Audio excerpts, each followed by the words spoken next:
লক্ষ্মী লাভের আশায় তুমি মাটির প্রতিমা করো এবং সেই প্রতিমাকে ভক্তি ভরে পুজো করো, কিন্তু যে তোমার ঘরের আসল লক্ষ্মী তাকে কী করো? সারা বছর অবমাননা, গঞ্জনা, লাঞ্ছনা এসব দিয়ে থাকো।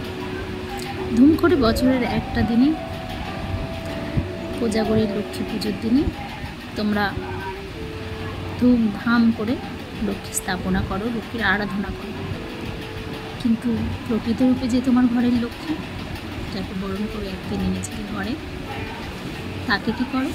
সারাটা বছর তার সাথে খারাপ হয়ে থাকো। আদেও কি সেই বাড়িতে লক্ষ্মী থাকে? যার মেয়ের অপমান সারা বছর তোমরা করতে থাকো, আদেও কি সেই মা তোমার বাড়িতে অবস্থিত? আমার তো মনে হয় না। মা কি পারে নিজের সন্তানকে কষ্ট পেতে দেখতে? মা কি পারে যে সন্তানের এই গঞ্জনগুলো সহ্য করতে?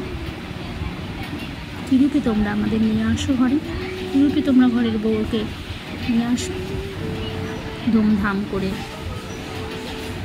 লোক জানিয়ে তোমরা যাকে ঘরের লক্ষ্মী বলে ঘরে ঢোকাও। বছর শেষ না হতে হতেই সে তোমাদের কাছে হয়ে ওঠে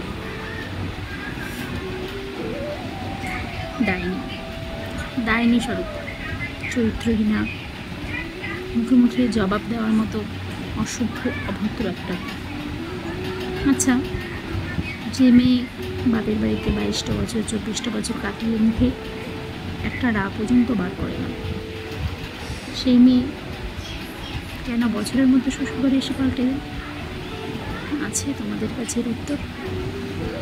আশা করে নেই। যদি থাকে অবশ্যই জানিও।